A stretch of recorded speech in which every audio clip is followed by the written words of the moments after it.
This is the Bambu Lab X1 3D printer, and today I'm going to test out the top 5 features I've seen online, see if they're actually any good, or if they're just a complete waste of your time. Feature 1 is never-ending filament? Well, not exactly, but this looks pretty handy. Basically, the AMS will swap out a filament that's run out so long as you've got the same filament loaded up in a different slot. Now, if this works, this is going to be a game changer. Right then, I've got a pretty much empty spool, which is perfect, and a full spool of white PLA. So I need to load both of those into the printer, then make sure I go into the actual settings themselves, and I need to make sure both are set to PLA and white. Now that's ready, I'm going to hop straight into Bambu Studio, and we're going to print this drinks holder for our new fidget toy design. I need to make sure that the lowest spool is selected and hit print. In the device page, I need to make sure I go into the settings on this little gear icon and make sure the AMS filament backup is switched on, because that's what's going to make this happen. Right, so perfect timing. I've just come in and the spool is about to run out. I have no idea how it's going to pull that bit. Yeah, I mean, it would probably help if the AMS lid was on. So I'll just push that down. And hopefully that last little bit's just going to suck in. There it goes. And the red AMS light is on, so we know it's empty. You can kind of see the last bit of filament going through the tube there. The print head's gone back into the corner, so I'm assuming it's working because it's purging the old filament out. And the new roll is pulling through as well. And it's purging the new filament, and hopefully it'll cut, well, I mean, kind of cut it off. But look at that, it's actually just started printing again. It's pulling the new roll through. So I just get rid of this, I guess. And it's even giving me a little notification to let me know that it's swapped over perfectly. So, as far as I'm concerned, that is a big tick for number 1. Feature number 2 is for the ultimate supports. Basically, this is using the AMS to add a small layer of different material at the top of your supports, which apparently is making them super easy to come off, and it leaves a perfectly smooth finish on the bottom. I'm going to test this with a PLA model and PETG support, so I just need to load both of those up. And I've knocked up this quick model for no particular reason, just to test it out. Right, so first it's into the Others tab and turn off Flush into Object Support. Then go into the Support tab, toggle Advanced, turn them on, obviously. Then under Filament for Supports, change the interface to PETG. And these are the super important bits. So top Z distance change to 0 because you want that touching the bottom of the model. Leave the rest as they are. Interface pattern, I'll change to rectilinear, this one. To give a good finish, and then interface spacing, change that to 0 as well, but then the rest I leave exactly as they are. Right, so I've sliced it and I can actually see the interface layer, and as I drop it down, how cool is that? You can actually see where it's going to change. I'm just going to make sure that the right filaments are loaded in the AMS, which they all are, and an hour later, and he's done. So let's get him off the bed, and I'm excited to see what these supports do. You can see the interface layer is definitely there, and I mean, that has come off easily.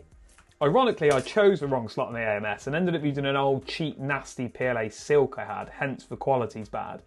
But the finish on the support is fantastic. Right, I'm really impressed with that feature, and apparently it works even better if you've got a PETG model and you're using a PLA interface. And talking of great supports, don't forget to hit subscribe below so you can give us the ultimate support as well.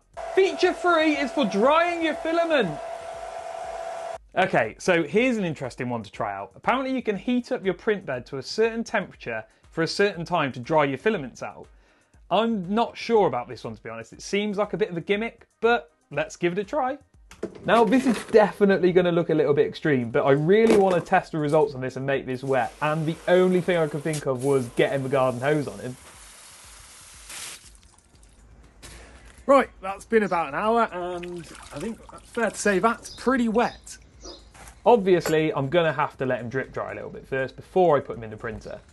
Right, let's stop there a second. I didn't really think about how bad an idea it was testing out like that until I saw how wet the filament was. I mean, I don't know what I expected. I soaked it in water, but I don't fancy evaporating all that moisture into my $1,500 printer. It just seems like a really stupid thing to do. So I had a bit of a rethink and decided to put this roll of filament up against the dampest wall in my house, basically, in my cellar, and I'm going to leave it there for 24 hours. And I'd put a hygrometer there, so the next day it was 92% humidity and 13 degrees, so perfect to test. I just needed to take it out to my shed, get the printer up and running, and first Bambu Lab says to make sure there's no filaments loaded into the hot end because apparently the temperatures can end up causing some sort of clogging issues. Go into utilities and hit the dry filament button. Step 1, and I've got to make sure there's no obstructions under the bed, and yeah, that's pretty clean. Step 2 is to hit prepare, and that'll move the bed and the tool head into position. Okay. That's all done, so the next step is to pop the filament actually in the printer. Now, Bambu Lab say covering it will give the best results, and you can download and print one of these boxes to use. They say you can also use the cardboard box the spool came in, but call me cautious, I don't fancy putting cardboard in my printer at 90 degrees for 12 whole hours. The last step is to choose your temperature and choose how long you want to dry your filament for, or you can just use the presets that Bambu Lab have already put in there. It does look like the maximum you can do is 90 degrees for 48 hours. So obviously I'm going to go with PLA, but I'm going to change it to 6 hours rather than 12 because 12 just seems absolutely ridiculous. Oh, and don't forget to swap it around halfway through. Right. Ooh, well, he's definitely hot, but the only way to test that this has worked is going to be to put a print on. Now, clearly this has worked, but I'm still putting it down as an absolute gimmick. I mean, I've just lost my printer for 6 hours of the day just to dry a bit of filament, which in reality I could buy something for $30 for off Amazon. So, sorry Bambu, great idea, not practical. Right then, feature 4 is more of a hack, but it's for changing these cardboard spools. This hack will apparently mean you can re-spool some of these cardboard spools, like these Polymaker ones, onto Bambu Lab's reusable spool. Now, I've got a lot of these cardboard spools, so I'm excited to try this. And yes, I'm aware I just said spool about 4 times. This will also be useful as Bambu Lab say no to cardboard spools and not using the AMS as directed may invalidate your warranty. Dun dun dun! So I've got my cardboard spool and my bamboo spool, and apparently I need to tape the filament up first, I guess, to stop it coming off. Then I need to gently rip this top section of cardboard off and clean up this inside bit around here. Obviously not damaging that inside cardboard bit. Take half my Bambu Lab spool, make sure that filament end is tucked in and just pop it on top. But, oh, that's really loose. But this is the beauty of 3D printing, right? I found this insert online for Polymaker spools, and in just 20 minutes my Bambu Lab had printed it and now it was ready to just slide on, and now I can pop this on top of the cardboard spool perfectly. So that's one side done. Now I basically just need to flip the spool over and do the exact same process again on the other side, being careful of that middle bit again because I don't want to ruin it at this point. Pop the other half of the Bambu Lab spool into place and twist it until it clicks. Take all that tape off from earlier, and this thing literally fits perfectly, and they look great on these spools. So as far as I'm concerned, that hack is an absolute winner for us. And I've saved the one I'm most interested in until last. And this feature may help solve some of this Bambu Lab poop. So you can now apparently flush any purge into an object, instead of having these little bits of poop coming out the back of your printer, which are basically useless. First I need to go into Bambu Studio and pick my multicolour print, this gold and white rocket. Now on its own this model will purge 65 grams of filament down the poop chute. So the theory is I can add a few objects into my print and the purged filament will make these instead of being dumped out the back. Obviously these objects are going to come out in really random colours, whatever the purge does, but they might look kind of cool, I guess. So what I need to do is go into the Objects tab and hit the Advanced button, then select the nozzle that I want the purge to go into, which is going to be all 3 of these. So I want to go into the Others tab and flush into this object and flush into the infill of it. And now when I slice it, I should get some new values for the purge, which is down to 30 grams, which is over half saved. But I added another one and I got it even lower, down to 22 grams of purged filament now, which is great. Right, let's quickly summarise because I'm getting confused as well now. So the total filament has gone up from 209 to 231 grams, and the print time has gone up 2 hours. But 4 nozzles would have been an extra 64 grams and 4 hours print time at that size.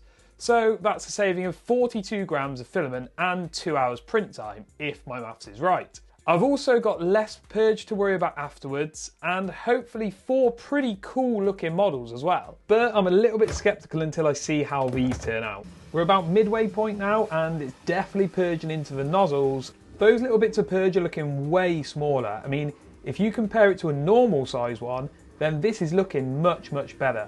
Right, so he's all finished and it all looks like it's come out pretty well. The rocket is looking absolutely lovely, especially in those colours.